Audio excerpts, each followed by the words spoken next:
altri tempi. E lei voleva il cortile sempre in ordine, neanche le corde stese, finito di asciugare i panni via le corde, alla domenica non si stendeva niente.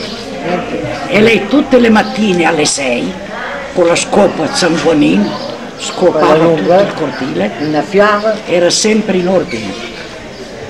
Sì, guai, il cancello sempre chiuso e alla sera alle 9 anche il cancelletto. Adesso invece? Adesso è sempre aperto. Le chiavi erano così. Da chi già va con Mia nonna non si scherzava. Da 3 o 4 famiglie siete venuti in 6 o 7. Le piaceva l'ordine. E anche tu sei, anche il tempo. Infatti lei il cortile era il più bello della via strada. Non manca tutto bel giorno. Ti lascio un bel cortile, Era tutto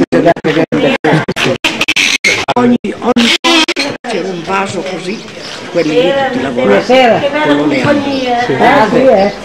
Leandro. Ci teneva molto lei al suo cortile. Ed è ancora un bel cortile comunque, signore. Sì, era bello.